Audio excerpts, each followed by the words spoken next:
Celtic fans young and old attended the official launch of the club's new book, This Is How It Feels to Be Celtic, a collection of personal stories from Celtic fans about being Celtic fans and what effect that has had on their lives. Of course, at Celtic, it just so happens that a few of the players are lifelong fans, and two of them who have contributed to the book, Callum McGregor and Kieran Tierney, were joined by their old Celtic youth coach Martin Miller to tell Celtic View editor Paul Cuddihy and the assembled audience what Celtic means to them. I was actually going to just start because obviously the two guys up here need no introduction, but it's very rare, I think, my job where you think, what did I do today? Well, I got to sit up on stage and introduce Callum McGregor and Kieran Tierney to everybody. I'm just going to read a couple of stats just because I think they're so impressive. We start with Callum, who is now just 2 appearances short of making 200 appearances for Celtic, which I think is fantastic. And I think there can be few other players in football, certainly, I think about 3 years, he has not missed a game through injury, and I think over 3 years now. So I think that's particularly impressive, and that's obviously testament to the work he's doing every day. He scored 34 goals, amongst them some memorable ones. Obviously, we remember the Bayern Munich goal, Zenit St Petersburg last season. I think it's the 4 against Rangers so far, and hopefully that's going to increase soon. He's won 4 league titles, 3 League Cups and 2 Scottish Cups. Kieran Tierney has made 160 appearances for Celtic since he made his debut back in 2015. He scored 9 goals, and I say 9 because the Celtic View has always given him that goal against Manchester City. I don't care what UEFA say, it's your goal, Kieran.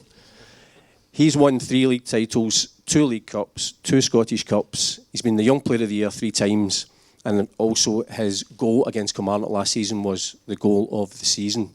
So very impressive for both of them. Now, the man in the middle, I think sometimes, obviously it's the first team players in the management that we always focus on, but all the way through the club and our academy, there's some key figures who play such an important part in the players' development, and the man in the middle here, I'll probably embarrass him by praising him, but I don't mind because I think he deserves it, is Martin Miller, who is our kind of junior academy manager that covers the under-7s to the under-15s. Now, Martin joined the club back in 1997, and I think him and I both feel quite old because that's the same year that Kieran was born.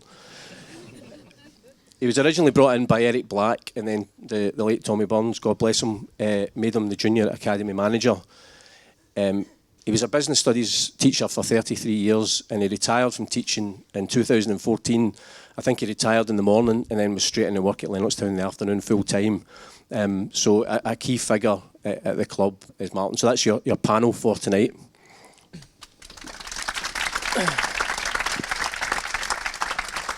Now I'm actually going to start with you, Martin, because I think there's one of the pictures here just to Kieran's left, and we'll talk about this picture in greater detail. It's a highlight, I think, when Kieran was a young player, and you're just in the background there. And obviously you've been privileged you've seen Kieran and Callum come through the ranks from a very young age. So there must be, I'm guessing, a kind of paternal pride when you see what these two guys have achieved as Celtic players, remembering what they were like as young boys. Absolutely true, Paul. And I still see them as young kids. And because I'm very fortunate to have tied their laces, because the way they're playing just now, nobody in the country could tie their laces. So I'm really proud of that. But I actually still see them as young children because I can visualise them as young kids. But the wonderful thing about them both is that they still demonstrate the same humility as they did as they came through the junior academy and on to the intermediate academy and beyond. So really, really proud of them. But there'll always be children, I suppose, if you've known them for so long. It's interesting because obviously people want to know what the key is for developing players. You mentioned that word humility, and it's something that, Callum, you touch on in the book. There's obviously ability, attitude, determination, luck, but humility is something that you're taught at Celtic and is so important when you break into the first team. Yeah, definitely. Martin was massive on it. Tommy was massive on it as well. So, as you say there, you can have all the ability in the world, but if you weren't humble and you didn't work hard, then you were seen as having no chance. And I think that's something that this club has always sort of demonstrated, that that humble, you work hard, you keep your head down, and you just try and impress and try and do well. So I think me and Kieran can both sort of speak for that as personal experience. It was great. And do you think that's even more important because of, I suppose the fame and the attention that you get now as first team players? Yeah, I think you do. I think you get a lot of attention, obviously, when you break into first team. All eyes are on you, and I think the grounding that you get for an early age, that stands you in good stead as well. Your family, guys like Martin as well, coming all the way through the academy, it was always to sort of keep your head down and just focus on your football.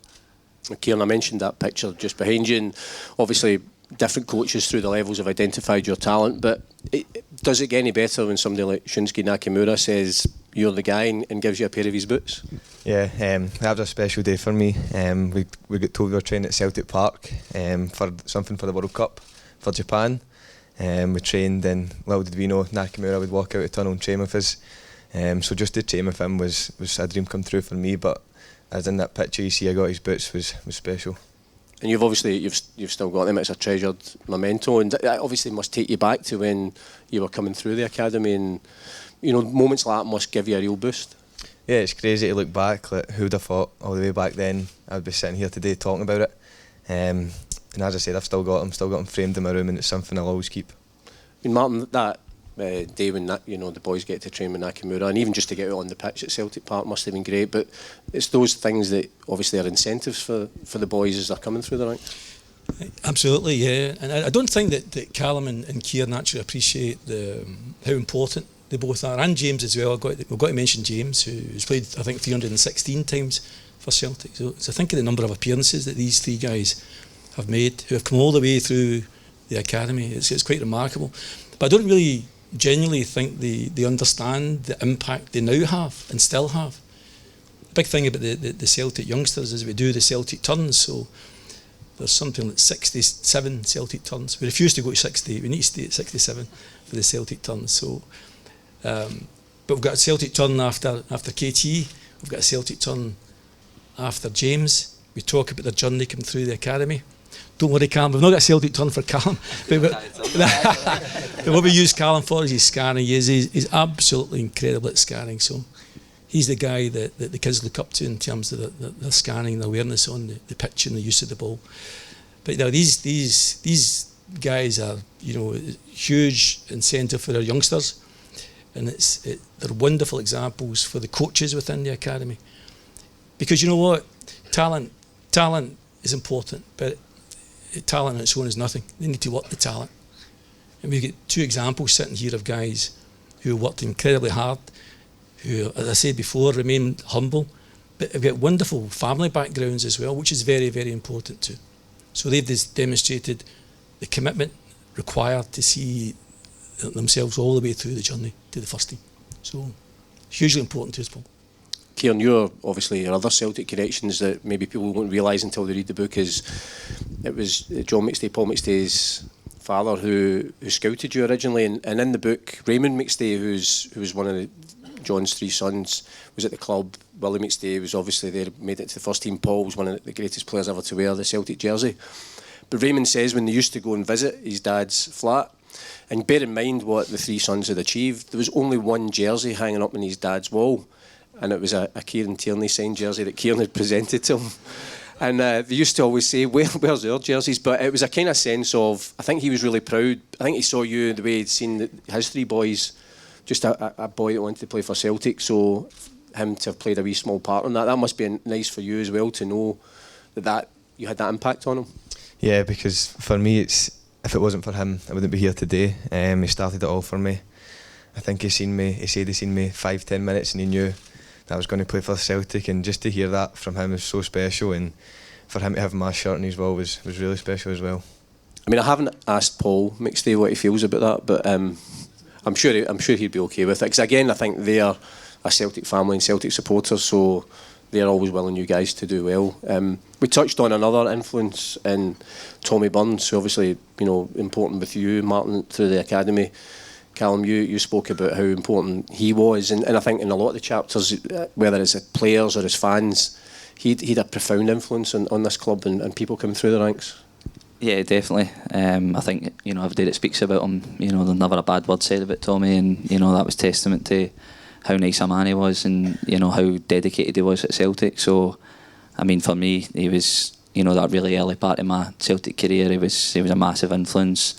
He would be first team duties, and then he'd be straight down to Barrowfield, and the floodlights would be on 10:30 at night. You still wouldn't make it away. So it was incredible. The work rate that he had, the intensity, and the boys just loved him. You just looked up to him so much because of what he'd achieved at Celtic. I mean, Martin, you and I spoke before about there's an incredible statistic as the success of the academy, of the number over the last 15 years, the number of players that have made it into our first team, and then also, if they haven't quite made it to Celtic, have actually progressed to have a professional career. It's by far the best in Scotland, the stats. I mean, from season 2000-2001, the 19 of our boys have come through the academy and played in the Champions League. 50 of our kids have come through and made their competitive debut in the Celtic first team. But an incredible 178 have come through to play senior football in Scotland since 2001. And there's no club in Scotland can match that. So the stats are truly remarkable, Paul. Yeah. I mean, I was going to ask both the guys if you can remember what it was like when you made your debut. Obviously, Callum, you were over in Iceland. Kieran, you were up at Dens Park. But what's that feeling like when you know you've put on that jersey but you're going to become a first team Celtic player? Obviously, I had been on the bench a few times leading up to that game, and I had a feeling I'd have got on. And 10 minutes to go, up 2-0 at Dundee. I come on, just nervous as anything. Come on, break away, we're on the counter attack, and the first thing I do, I'm like, keep it simple. And I try a switch and give it away, and I think they got him score. So I was like, oh no, they couldn't get off to a worse start, but then after that it was brilliant. Gil. Yeah, I think just that moment when you're told you're playing. Obviously, I was over in Iceland for the Champions League game, and the manager named the team in the afternoon, and you see your name on the board, and you think, oh no, here we go. So you start panicking. You get 3-4 hours thinking about the game, and I'm like, boys are going for a sleep in that. I'm up, I'm thinking, oh no, don't give the ball away. So I was incredibly nervous, but at the same time you were so excited. This is what you've worked for your whole life, and to get that moment where you pull on the jersey for the first time, it means absolutely everything. And it's worth mentioning that you did score the winning goal on your debut as well. Well, I was going to let you say that, but I mean, I was just going to have this kind of slight mutual appreciation here that Kieran, I know you did an interview in this week's Celtic View, and somebody asked you, one of the fans asked you, who's the most underrated player, and you said not underrated but maybe underappreciated, and it's this man here that it's maybe taking people, fans a lot longer to maybe appreciate what Callum does for the team, although obviously you training with him every day and Martin having coached him realise just what he brings to the team. Yeah, that's what I said. He's not underrated at all. Everybody knows how good he is, but he's just so valuable to our squad. I watched an interview with our gaffer as well, and he said the problem with Cal is when you move him from one position, you want another Callum McGregor there, and it just shows you how valuable he is to him, to us, and to play alongside a player like him it's an honour for me as well. And Callum, I remember interviewing you before for the Celtic View, and you described how when Kieran first came into the team, and once he got a run of games, there was that level of consistency. But you were saying obviously sometimes young players, they maybe take a dip because that's just natural, and then 10 games go, 20 games go, 30 games go, and there's no dip in the form, and you're thinking, he's not right. It's just phenomenal. That's it. I remember it at the time, and we sat up the back of the bus. You still do. So I remember talking to him after 10, 15 games. I'm saying, like, just stick in there. It sort of happened to me. Like, if you feel yourself getting a wobble, you can come and talk to me and things like that. And I'm still waiting on him coming to talk to me. So that tells you how good he's been. As I say, he's an incredible player, and as you just said there, it's an absolute pleasure to play with him. He's a top player.